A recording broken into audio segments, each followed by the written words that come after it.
Salam sejahtera, terima kasih karena bersama dengan saya di Nazilin Unity Channel. Saudara-saudara sekalian, ini satu berita yang paling tidak baik sekali untuk diterima oleh Datuk Seri Najib Tun Razak, bekas Perdana Menteri Malaysia. Ini terkait dengan titah edendum. Akhirnya, Peguam Negara mendapat kebenaran daripada pihak Mahkamah Persekutuan untuk merayu keputusan Mahkamah Rayuan.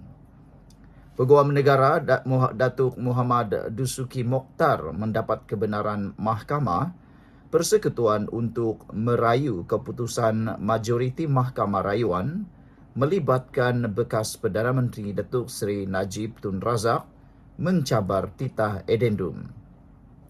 Keputusan itu diputuskan panel 3 hakim yang diketuai oleh Hakim Besar Malaya, Datuk Seri Hasna Muhammad Hashim, yang membenarkan beliau mengemukakan 7 persoalan undang-undang untuk dihujahkan dalam pendengaran rayuan kelab. Mahkamah berpuas hati persoalan undang-undang yang dikemukakan dengan menyentuh isu kepentingan awam yang belum pernah didengar dan diputuskan oleh Mahkamah Tertinggi Negara. Keputusan sebulat suara itu dicapai oleh Datuk Zabaria Muhammad Yusof dan Datuk Hanifah Farikula.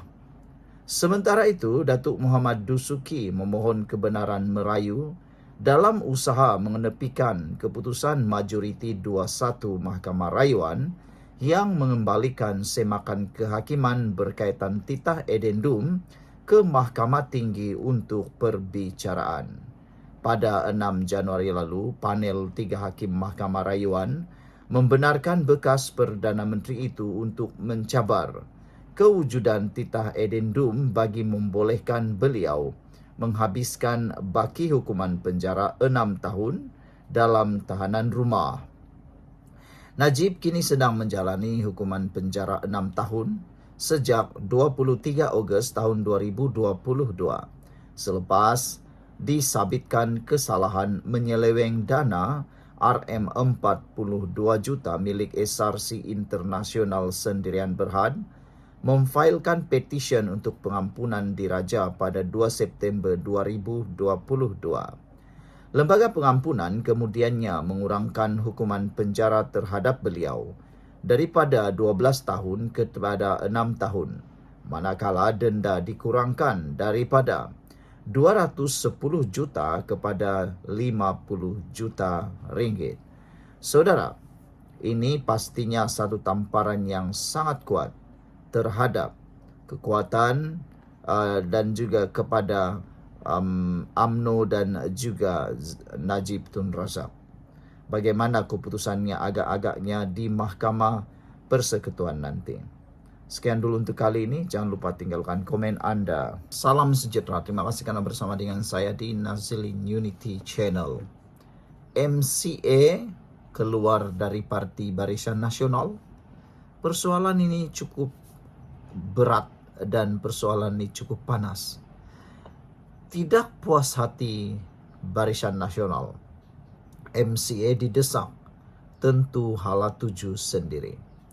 Benarkah MCA betul-betul nak keluar daripada Barisan Nasional? Dan kalau mereka nak keluar dari Barisan Nasional, kemana arah tuju MCA selepas ini? Nak menyertai parti Perikatan Nasional, di sana ada gerakan. Gerakan, kalau tak silap saya, ialah pecahan daripada MCA. Bagaimana mungkin MCA dapat bergabung semula dengan gerakan selepas mereka berpecah sesama sendiri? Dan MCA pula nak bergerak secara sendiri, lagilah payah. Saya rasa kalau MCA bergerak secara sendiri, mereka akan mengalami masalah yang besar. Termasuklah mungkin akan menjadi seperti Parti Pejuang yang tidak akan menang apa-apa parti lagi, kerusi lagi. Setiausaha Agung MCA Chong Sin Wu menggesa parti itu untuk menentukan masa depannya sendiri jika Barisan Nasional terus menangguhkan keputusan yang jelas mengenai hala tuju mereka.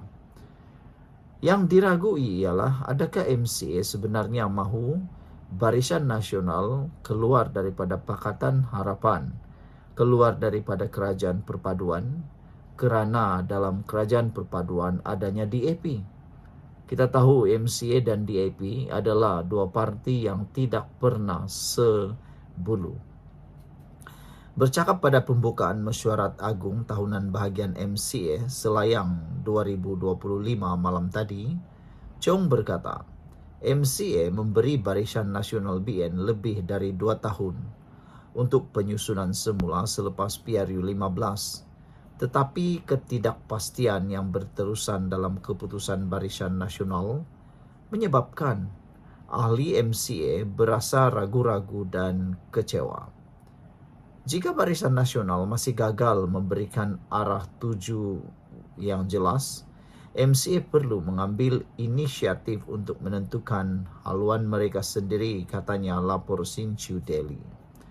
Chong mencadangkan mesyuarat bahagian MCA di seluruh negara pada bulan Jun ini memberi keutamaan kepada perbincangan mengenai masa depan parti, mengumpul pendapat akar umbi yang akan dipersembahkan kepada kepimpinan pusat. Dia juga berharap Perhimpunan Agung MCA pada penghujung tahun ini akan menyaksikan perdebatan yang kukuh mengenai hala tuju parti dan kemungkinan sekutu pilihan raya.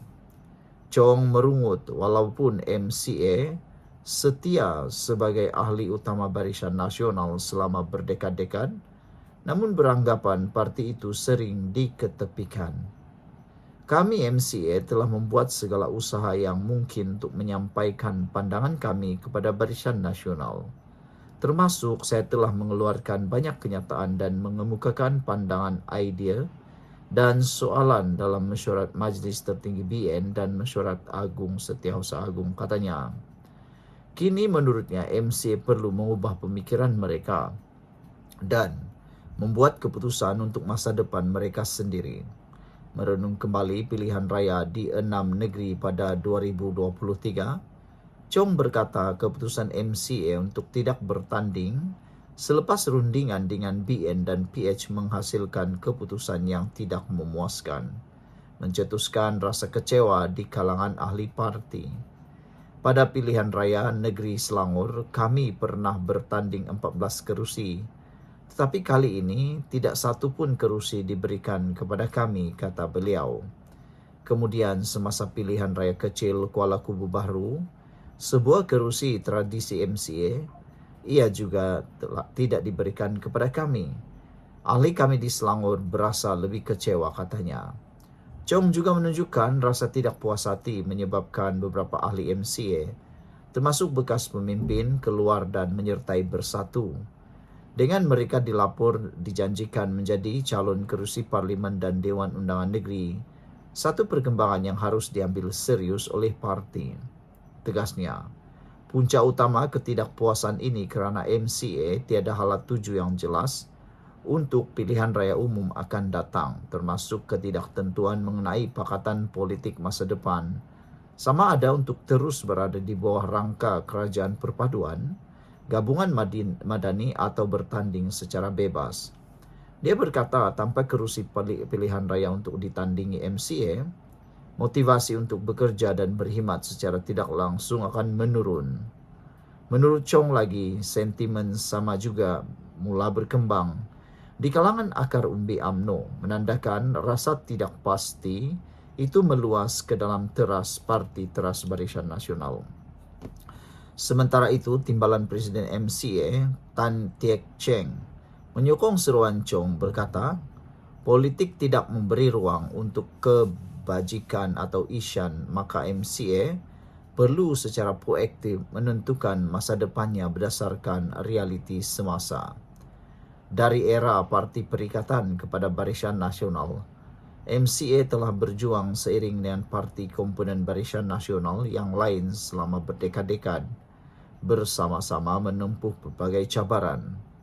Bagi MCA, konsensus Barisan Nasional mengenai kesederhanaan, kepelbagaian dan nilai bersama, membolehkan pembelaan hak perlembagaan untuk semua kaum, katanya.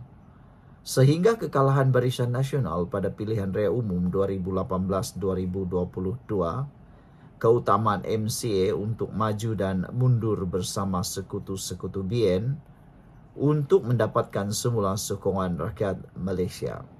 Namun kata Tan, hampir 3 tahun sejak 2022 dan dengan prospek pilihan raya umum yang akan datang, BN masih belum mempersembahkan pelan yang jelas.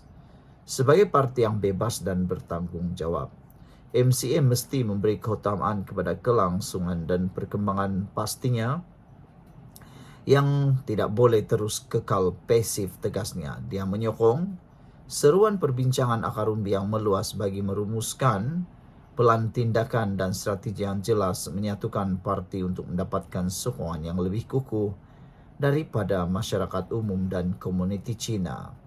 Tan berkata MCA perlu mendekati era baru dengan fikiran terbuka, bukan hanya memelihara hak yang ada tetapi juga secara aktif mencipta laluan baru.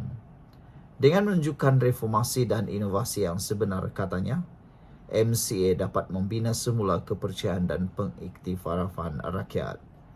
Anak JB kata, gabung dengan DAP atau ditelan, atau bergabung dengan Perikatan Nasional Bersama PAS dan Bersatu, MCA sudah jadi parti nyamuk, katanya. Sekian dulu, jangan lupa tinggalkan komen Anda.